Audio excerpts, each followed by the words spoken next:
Amrit noni pain oil, ನೋವಿಗೆ ವಿರಾಮ, ದೇಹಕ್ಕೆ ಆರಾಮ.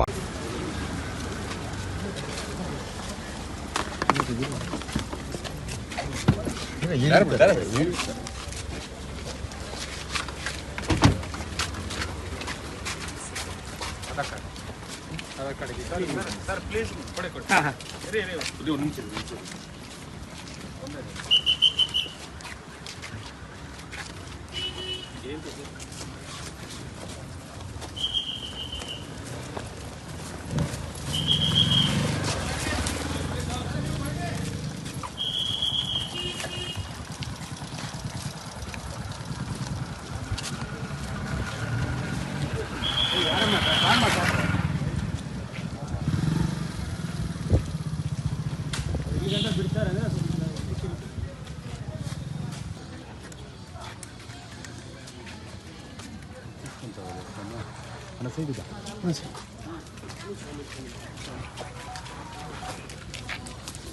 ಮಾತಾಡ್ತೀರಾ?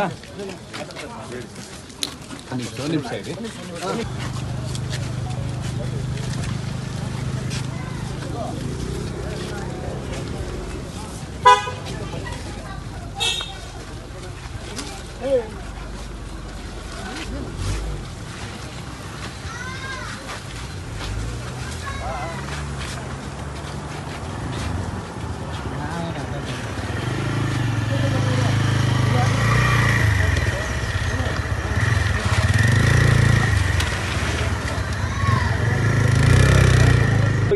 ಭೇಟಿಗೆ ಅವಕಾಶ ಸಿಕ್ಕಿರಲಿಲ್ಲ, ನಾನು ಮಾತಾಡಿ ಹೋಗಿದ್ದೀರಿ ಅಂತ ಹೇಳಿದ್ರಿ. ಇವತ್ತೇನೋ ಭೇಟಿ ಆದ್ರ? ಖಂಡಿತವಾಗ್ಲೂ ಭೇಟಿ ಆಗಿದೆ ಸರ್. ಭೇಟಿ ಆದ್ರೆ ಮಾತಾಡ್ಸ್ಕೊಂಡು ಬಂದೆ ಸರ್. ಹೇಗಿದ್ದಾರೆ? ಆರಾಮಾಗಿದೆ ಸರ್. ಏನು ಮಾತಾಡಿದ್ರ? ಕೆಲವೊಂದು ಇರುತ್ತೆ ಸರ್, ಮಾತಾಡೋದು ಹೇಳ್ಕೊಳಕ್ಕಾಗಲ್ಲ. ಆರಾಮಾಗಿದ್ದಾರೆ ಸರ್. ನೆನೆ ವಕೀಲರು ಹೇಳಿದ್ರು ಅಭಿಮಾನಿಗಳ ಬಗ್ಗೆ ಮಾತಾಡಿದ್ರು. ಸೊ ಖಂಡಿತವಾಗ್ಲೂ ಇನ್ನು ಅದೇ ಇವಾಗ ಏನು ನಾವು ಡಿ ಬಾಸ್ ನಾವು ಅಣ್ಣನ ಏನು ಕೂಗ್ತಿದ್ವೋ ಅದೇ ವ್ಯಕ್ತಿತ್ವದ ನಾವು ಇನ್ನೂ ನೋಡ್ತಾ ಇದ್ವಿ. ಅವ್ರ ಅಭಿಮಾನಿಗಳು ಯಾರನ್ನೂ ಕುಗ್ಗುವಂಥ ಅವಶ್ಯಕತೆಯೇ ಇಲ್ಲ. ಇನ್ನು ಆ ಜೋಶಲ್ಲಿ ಅವರ ನಮ್ಮಣ್ಣ. ಆಮೇಲೆ ಒಂದಂತ ಹೇಳೋಕ್ಕೆ ಇಷ್ಟಪಡ್ತೀನಿ ಸರ್, ನಾನು ಹಲವಾರು ದಿನ ಹೇಳಬೇಕು ಅಂದ್ಕೊಂಡಿದ್ದನ್ನು ಸುಮಾರು ಕಡೆ ಸುಮಾರು ರೀತಿ ನಮ್ದೇನೆ ಮಾತಾಡ್ತಿಲ್ಲ ಇದು ಮಾತಾಡೋ ಸನ್ನಿವೇಶ ಅಲ್ಲ. ಆ್ಯಕ್ಚುಲಿ ಬೀಂಗ್ ಆ್ಯನ್ ಎಜುಕೇಟೆಡ್, ಇದು ಜುಡಿಷಿಯಲ್ ಕಸ್ಟಡಿ ಇರೋದ್ರಿಂದ ಅದು ಕಾನೂನು ಇದೆ, ಪೊಲೀಸ್ ಇಲಾಖೆ ಇದೆ, ಅದನ್ನು ಅವರು ಇದು ಮಾಡ್ತಾರೆ. ಸೊ ನಾವು ಮಾತಾಡಿದ್ರೆ ಏನೋ ಸಾಲ್ವ್ ಆಗ್ಬಿಡುತ್ತೆ ಅನ್ನೋದು ಇದಲ್ಲ.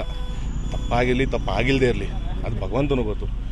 ಏನು ಹೇಳ್ತೀನಿ ಅಂದರೆ ಮಾತಾಡೋ ಸಂದರ್ಭದಲ್ಲಿ ಮಾತಾಡಬೇಕು, ಎಲ್ಲ ಸಂದರ್ಭದಲ್ಲೂ ಮಾತಾಡೋಕ್ಕಾಗಲ್ಲ. ಬಟ್ ಒಂದೊಂದು ಇವತ್ತು ಅಲ್ಲ, ಹಿಂದಿನೂ ಆಗಿರ್ಬೋದು, ಮುಂದಕ್ಕೂ ಆಗಿರ್ಬೋದು, ನಾಳೆನೂ ಆಗಿರ್ಬೋದು, ನಾನು ದರ್ಶನ್ ಅಣ್ಣನ ನಮ್ಮ ಅಣ್ಣ ಅಂತ ಹೇಳ್ಕೊಳಕ್ಕೆ ಯಾವತ್ತೂ ಇಂಜರಿ ಇಲ್ಲ, ಹೆದರಿಕೆನೂ ಇಲ್ಲ ನನಗೆ. ಸೊ ನಾನೇನು ಹೇಳೋಕ್ಕೆ ಇಷ್ಟಪಡ್ತೀನಿ ಅಂದರೆ ದಯವಿಟ್ಟು ಎಲ್ಲರೂ ಆರಾಮಾಗಿರಿ. ಆ ಚಾಮುಂಡೇಶ್ವರಿ ತಾಯಿ ಇದು ಒಳ್ಳೇದು ಮಾಡ್ತಾರೆ ಅಂತ. ಸರ್, ಡಾಲಿ ಧನಂಜಯ ಅವರು ತಮ್ಮನಾಗಿ ನಾನು ಹೇಳ್ತೀನಿ, ದರ್ಶನ್ ಅವ್ರು ತಪ್ಪು ಮಾಡಿದ ಶಿಕ್ಷೆ ಆಗಲಿ. ಸೊ ಈಗ ಅದು ನ್ಯಾಯಾಲಯದಲ್ಲಿದೆ, ಕೋರ್ಟ್ ಏನು ಶಿಕ್ಷೆ ತಗೊಳುತ್ತೆ ಯಾರೂ ನೋಡಲಿಲ್ಲ ಅಂತ. ಆ ಬಗ್ಗೆ ನೀವೇನು ಹೇಳ್ತೀರಿ? ಸರ್ ಖಂಡಿತ ಕಾನೂನು ಮುಂದೆ ಯಾರೂ ದೊಡ್ಡವರಲ್ಲ ಸರ್. ತಪ್ಪಾಗಿದ್ರೆ ಯಾರಿಗೆ ಅಲ್ಲಿ ಶಿಕ್ಷೆ ಆಗೇ ಆಗುತ್ತೆ. ಅಂದರೆ ಸ್ಪೆಸಿಫಿಕ್ ಆಗಿ ಏನಾದರೂ ಇವಾಗ ನಿಮಗೆ ಇನ್ಸಿಸ್ಟ್ ಮಾಡೋದು ಅಂದರೆ ಅಭಿಮಾನಿಗಳಿಗೆ ಏನಾದರೂ ಹೇಳಿ ಅಂತ ಹೇಳಿದಾರ? ಇಲ್ಲ, ಎಲ್ಲರಿಗೂ ಅದೇ ಆರಾಮಾಗಿರೋಕೆ ಹೇಳಿ, ಎಲ್ಲರಿಗೂ ಆರಾಮಾಗಿರಿ. ನೀವು ಶೂಟಿಂಗ್ ಶುರು ಮಾಡ್ಕೊಳ್ರಿ, ಏನು ತಲೆ ಕೆಡ್ಸ್ಕೊಂಡ್ಬಿಡ್ರಿ ನನ್ನ ಬಗ್ಗೆ. ಆರಾಮಾಗಿ ಸಿನಿಮಾ ನೋಡೋದು, ಸಿನಿಮಾ ಶೂಟಿಂಗ್ ಮಾಡೋದು ಕಲಿ, ಬರಕೋಬೇಡ್ರಿ ಇನ್ಮೇಲೆ ನೀವು ಹಂಗೆ ಹಿಂಗೆ ಇದು ಮಾಡಿ ಕಳಿಸಿ. ಸರ್, ತಾವಿಬ್ಬರು ಕೂಡ ತುಂಬ ಕ್ಲೋಸ್ ಇದ್ದವರು, ಒಟ್ಟಿಗೆ ಆ್ಯಕ್ಟ್ ಮಾಡಿದವರು ಕೂಡ. ಈ ಒಂದು ಒಳಗಡೆ ಹೋದ ಸಂದರ್ಭದಲ್ಲಿ ಆ ಒಂದು ಬಾಂಧವ್ಯ ಏನಿತ್ತು ಅದ್ರ ಬಗ್ಗೆ ಬೇಜಾರು ಅಂದರೆ ನಾವು ಅಲ್ಲಿ ನೋಡ್ತೀವಿ ಅಂತ ಎಕ್ಸ್ಪೆಕ್ಟ್ ಮಾಡಿರಲಿಲ್ವಲ್ಲ ಸರ್. ಸೊ ಅದೊಂದು ಬೇಜಾರಿತ್ತು. ಬಟ್ ಏನಂತ ಖುಷಿಯಾಗಿದ್ದಾರೆ, ಆರಾಮಾಗಿದ್ದಾರೆ ಅಷ್ಟೇ. ಇಲ್ಲ ಸರ್, ಅದನ್ನೆಲ್ಲ ಈ ಟೈಮಲ್ಲಿ ಮಾತಾಡೋದಿಲ್ಲ. ಥ್ಯಾಂಕ್ ಯು ಸರ್, ಅಷ್ಟೇ. ನಾವು ಸಲಹಿದ ಕೈಗಳು ನಮ್ಮ ನೋವಿಗೆ ಸ್ಪಂದಿಸಿದಾಗ ಆಗುವ ಸಂತೋಷ. ಅಮೃತ್ ನೋನಿ ಪೇನ್ ಆಯಿಲ್, ನೋವಿಗೆ ವಿರಾಮ, ದೇಹಕ್ಕೆ ಆರಾಮ. ಅನುಕ್ಷಣದ ಸುದ್ದಿಗಳಿಗಾಗಿ ವಿಸ್ತಾರ ನ್ಯೂಸ್ ಯೂಟ್ಯೂಬ್ ಚಾನೆಲ್ ಸಬ್ಸ್ಕ್ರೈಬ್ ಮಾಡಿ. ಹೊಸ ಸುದ್ದಿಗಳ ನೋಟಿಫಿಕೇಶನ್ಗಾಗಿ ಬೆಲ್ ಐಕಾನ್ ಕ್ಲಿಕ್ ಮಾಡಿ.